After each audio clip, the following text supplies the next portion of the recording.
pienskābi.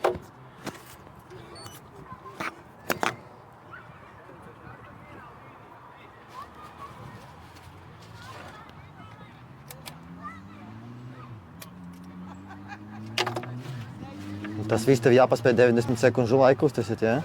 Var arī mazliet vairāk paņem pauzi. Bet, nu, protams, jo ātrāk, jo labāk. Redzēsim, cik būs.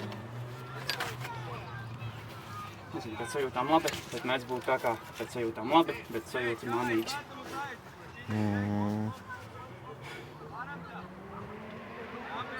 Divi septiņi ļoti labi. Tāpēc turpināt maukt šādi pat. Vēl 2 reizes, jā? Jep. Tā, Emīls Macīls Reinfelds, Latvijas čempions, Latvijas rekordists, viens no ātrākajiem skrējiem Imantā un nesen izskrēja 5000 metrus no 15 minūtēm. Jep. Nu, davai sākam varbūt, kāpēc mēs vispār atrodamies Ogrā šodien? Nu, šeit es biju atbraucis ieskriet treniņu, precīzāk 5x2 km pie sliekšņa. Jā. Nu, kāpēc Ogra? Kāpēc to nevar izdarīt uz veloceliņa, nezinu, Piņķos vai Jaunmārupē? Ogri es izvēlējos, jo pirmkārt šeit varēju vismaz satikties ar kādu no treniņu biedriem. Pašlaik nav labākajā formā, bet nu, drīz arī viņš ar mani varēs skriet šos treniņus. Ogre, tāpēc, ka stadionā ir daudz vieglāk skriet šos treniņus kontrolētāk. Uz veloceliņu to īsti izdarīt nevar, nu, tur jāskaita stabiņi, GPS precizitātei tik ļoti neusticos. Varbūt arī Jaunmārupe varēja braukt, bet tā kā man šeit ir treniņu partneris, tad Ogre ir piemērotāka. Nu, man liekas, tavs treneris partneris īsti nevelk ar tevi līdzi. Nu, šodien nē, bet nu, jūs jau visi redzējāt šajā sezonā, viņš mani vairākas reizes pārspēja. Varbūt viņam izturība, šie garie aerobie treniņi vēl nav tik spēcīgi, bet es domāju, ka viņš jau nesen bija paņēmis 2 nedēļu pauzi bez īstas kārtīgas intensīvas skriešanas, tā kā domāju, vēl drīz atkal skries normāli šos treniņus. Tā sanāk, ka tu vairāk laika izturēji ceļam nekā pašam treniņam, jā? Nu, tā parasti sanāk, jā. Tā tas... Bet tev patīk, jā? Nezinu, es jau tāpat mājās neko jēdzīgi nedaru. Tas tāpat telefons skrolēšana vien sanāk ceļā. Bet man liekas, tu vari veloceliņu vienu reizi noskriet, kādas atzīmes uztaisīt un tad vienkārši skriet turp atpakaļ. Un būs tā pats distance. Varētu, bet man pašam patīk vairāk stadionā. Pat ja uz veloceliņa nav tie kāpumi, tomēr tur ir bišķi jāparipina augšā lejā. Tā kā stadions ir vieta, kur var viskontrolētāk skriet šos treniņus. Labi, bet Rīga nav stadiona, kur trenēties? Tagad, cik saprotu, atvēra vaļā Daugavas stadionu, bet tur ir par 5 eiro stundā. Tas mazliet pastāv, un Arkādijas stadions vēl ir ciet remontā, un es nezinu, vai tur laiž kādu iekšā. Nu, tad Jaunmārupe sanāk Rīgai vistuvākā. Tas ir diezgan bēdīgi, ka Rīgā pat visu vasaru nebija vaļā stadions. Arkādijas stadions remontā, Daugavas stadions arī bija remontā. Visi Rīgas vieglatlētis nezinu, kad brauc uz Piņķiem trenēties, kur 300 metru stadions ir. Tas jau nav nekam kārtīgam piemērots. Nu, Jaunmārupe vēl ir. Nu, Jaunmārupe tur ir 2 celiņu stadions liels sprinteriem. Tas nav piemērots laukuma disciplīnām. Tur nemaz nevar runāt, tur tikai futbola laukums pa vidu ir. Nu, jā. Tavs treneris ir tagad no Ogras arī, jā? Jā, Zigords Piņķis. Bet pirms tam tu trenējies pie Juro Biļinska. Varbūt pastāstīji, kāpēc jūsu tā sadarbībā pārtraucas? Nu, tā bija, varbūt tajā momentā es vēl biju U16 2. gads tā mazliet uz emocijām aizgāju prom, kad varbūt pussezona nebija rezultāti. Un, nu, varbūt tas arī tāds lēmums, bet ne jau tikai es no Biļinska aizgāju, bet arī aizgāju uz Ogru, kur es varu dabūt papildus finansējumu nometnēm un te arī uzbūvēju jaunu manēžu, kur es tieku iekšā pa brīvu. Paldies Ograi par atbalstu. Var teikt. Bet kopumā tev šeit ir treniņu partneri, jā? Jo man liekas, pie Biļinska bija vairāk, jā? Nu, pie Biļinska tajā momentā, kad aizgāju prom, es kopā vēl ar Miku vienlaicīgi, Miku Caunu aizgāju prom. Es ar Ralfu, es trenējos ar Rudolfu Vanadziņu. Tagad tā grupa, es tieši kā aizgāju prom, palika spēcīgāka, tur bija masu aiziešana no treneras klapotas, par to es nezinu, par to es īsti informēts neesmu. Bet tagad man nogrēja Ralfs strauji progresē un ir ar ko skriet ātros treniņus sezonas laikā. Visi ļoti izbrīnas par tavu kilometrāžu. Es arī pārbaudīju Strāvā ap 170 km nedēļā. Tas ir bāzes posmā, 170 šajā pavasarī īsti nesasniedzu, skrēju ap 160, 165, Gan es labi, 15 km nedēļā, tas jau kapeiks, kad ir tik daudz, Tā man veicina, tas nav daudz? Savainojumi īsti man nav, veselība turās. Man pat bija posms, kad gandrīz 3 gadus no vietas skrēju katru dienu. Šajā pavasarī tas pārtrauka, kad šķēršļu treniņā nokritu un ar roku mazliet sasit. Bet izlaidu vienu dienu un atkal turpināju. Tā kā varu tā skriet, varbūt arī kaut kāda veida talants ir, ka bez savainojumiem iet. Es tieši gribu par savainojumiem jautāt, bet tu jau atbildēji, ka savainojumu nav. Bet par tiem 170 vai 160 km, cik liela daļa ir lēnie krosi un cik liela daļa ir darbi, ko tu tagad darīji? Es teiktu, lēnie krosi sanāk kādi 80% nedēļā. Īstā bāzes posmā man pat var sanākt kaut kur 30-35 km pie sliekšņa vērtības, kas pat arī īsti nav maksimāla intensitāte. Sliekšņa vērtība ir 4., 3. zonas pulsi. Es vairāk skatos uz pienskābēm. Realitātē ļoti intensīvi man sanāk kādi 4 km nedēļā ziemas periodā. Es uz treadmilla skrēju, piemēram, 2x10, 2x200 ar kādu 6% kāpumu. Tie bija vienīgie kilometri sarkanajā zonā, kad tiešām grūti ir nedēļā. Tad pa ziemu tu treadmillā arī trenējies, jā? Ziemā praktiski visas šitās sliekšņas vērtības treniņi ir uz treadmilla, jo ārā viss ledū. Manēžā skriet treniņus, kur ir 10 km ar apjomu uz apli, īpaši pa virāžām. Tas ir ļoti riskanti savainojumiem. Labāk ir uzvilkt austiņas, skatīties logā. Es tieši skrienu uz treadmilla tuvākajā trenižieru zālē. Man ir skaists skats uz McDonaldu pāri depo stāvvietai. Tas ir kā motivācija. Lemon Gym, laikam, Kurzemes prospektā, Tas ir Gym Latvija, tieši blakus depo. Labi. Pastāstīji varbūt, kas šodien vispār bija par treniņu, ko tu taisīji? Pirmkārt, šorīt es ieskrēju 6 km pie sliekšņa vērtības. Tad bija kāds 3,25 temps. Likās ļoti viegli izmērīt pienskābi. 3,8 vakarā. Bija griezt 2,5 no rīta, bet pēc sajūtām bija ļoti labi. Tagadējušais gadās. Vakarā 5x2 km ap 90 sekundēm. Pirmie 3 atkārtojumi, tagad precīzi neatceros, 6, 3, 7 vidējais varētu būt.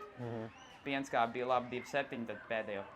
Arī 4. bija labs, tad pēdējā gan jau ka uzkāpa līdz 4,7, kad pārmauc, bet tas viss ir kārtībā. Tikko pabeidzu posmu ar intensīviem treniņiem un ir grūti dabūt tās precīzās intensitātes uzreiz jau pirmajā nedēļā atpakaļ. Es redzēju, ka tu vienu reizi skrieni pret pulksteni virzi rādītāju un pēc tam otrādi, kāpēc tā ir? Tas ir pavisam vienkārši iemesls savainojumu risku samazināt. Skriet treniņi, kur ir 25 apļi vienā virzienā, tas diezgan riskanti uzliek slodzi vairāk uz vienu kāju vai uz vienu gurnu nekā uz otru. Labāk tā pamiksēt. Man jau vairākas reizes pirms sāku šādi darīt, man bija daži pārapslodes savainojumi, varbūt kāds bija redzējis, ka es varbūt vienā noteiktā ziemas sezonā skrēju klibojot sacensībās, bet sāpes īsti nejūtu. Tā arī bija. Tas dēļ tās skriešanas vienā virzienā. Pastāstīji varbūt par to pienskābi, ko tu tur taisīji, ko tas vispār nozīmē, tie 2,7 un kam tas ir domāts? Jā, pienskābi mēra milimolos uz litru. Tas ir domāts pienskābi pavisam vienkārši. Pienskābi ir blakus produkts, kas rodas skrienot šeļoties ogļhidrātiem. Ogļhidrāts izmanto kā enerģiju, bet praktiski pienskābes. Tev bioloģija cik bija, kādā atzīmē? Es uz 8. ripināju, bet kad man tas bija tieši man lepnākais moments. Man skolotājs paprasa, kas rodas cilvēkam kā blakus produkts sportojot. Es uzreiz kā pirmais pateicu pienskābi, man tas bija lepnākais moments bioloģijas stundās. Labi. Tajā tēmā, man liekas, pārmetam es varbūt arī dabūju kā 9. vai 10. Rodas pienskābe šķeļoties ogļhidrātiem. Tātad tas praktiski mēra to, cik daudz enerģija tiek patērēt skrienot.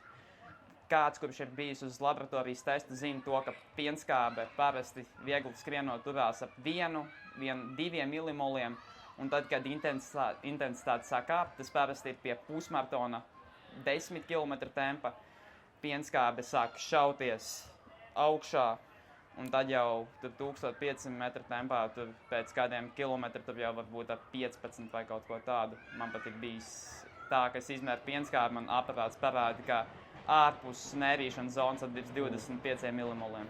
Pagaid, bet es nesaprotu, tev vajag no sākumā uztaisīt kaut kādas analīzes, lai tev noteikts tas robežas vai kā? Analīzes ļoti palīdz, jo tur skrien Latvijas Olimpiskās vienības laboratorijā uz treadmilla, tur paņem tempu, kurā tur ik pa minūtē paņem to pienskābi un var noteikt tieši, kurā brīdī tieši pienskābe kāpj. Un tad var saprast, apmēram, kur ir tā sliekšņa vērtība.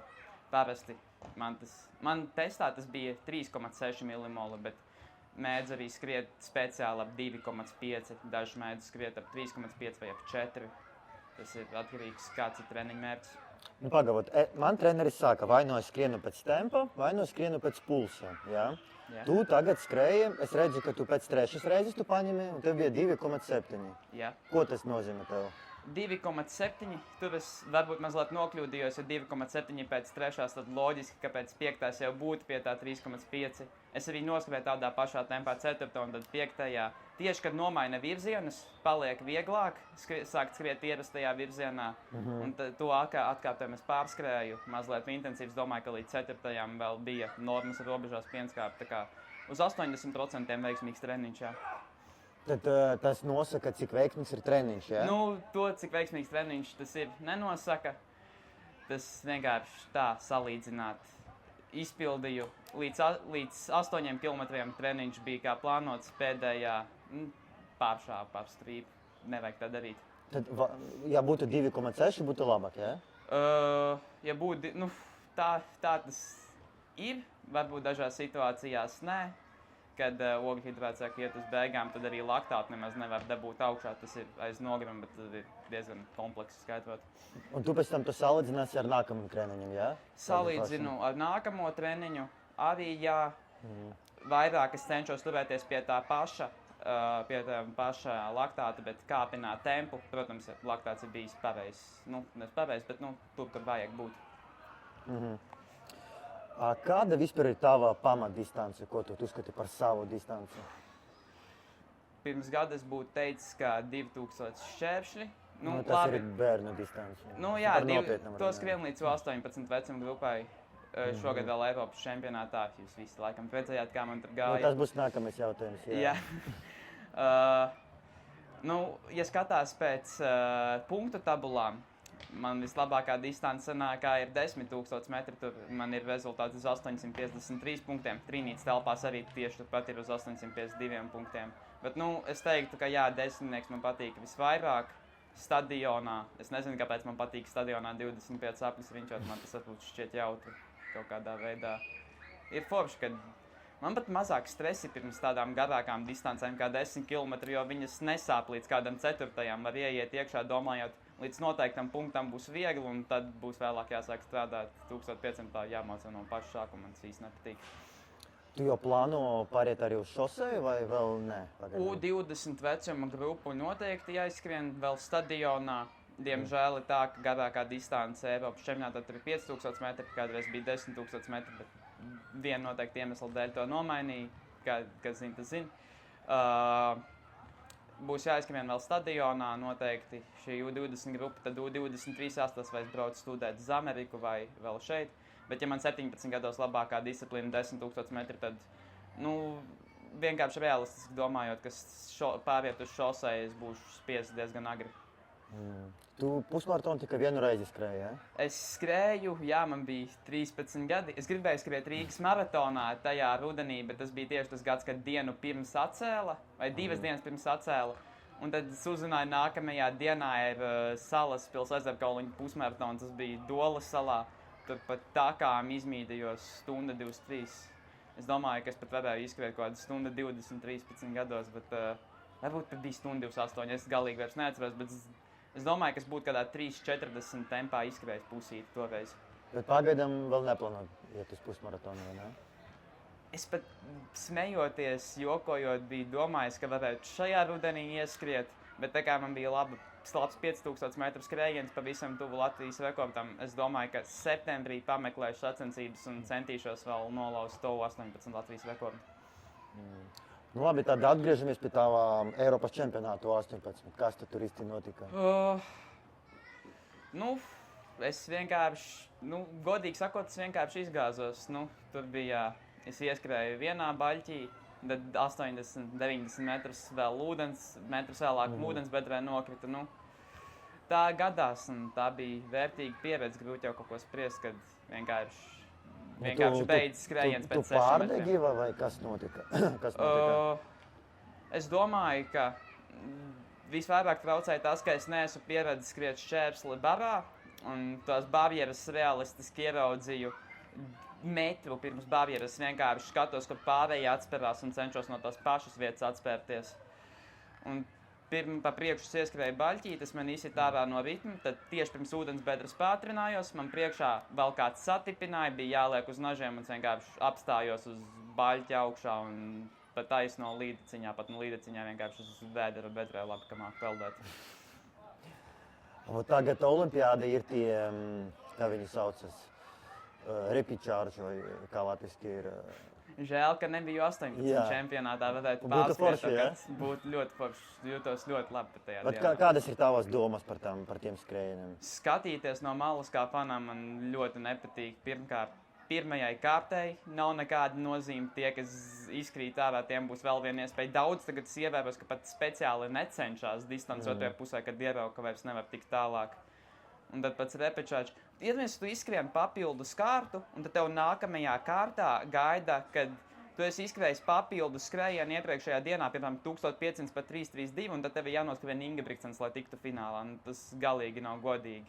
Bet tam viņi jau zaudēja pirmajā kārtā tiem, kas tika tālāk, un tad viņiem vēl ar ekstra skrējienu jāskrien pret spēcīgākiem skrējējiem, tas galīgi šķiet nepareizi. Man liekas, ka tur ir arī plusi, ka cilvēks var izskriet labu rezultātu tajā otrajā skrējienā.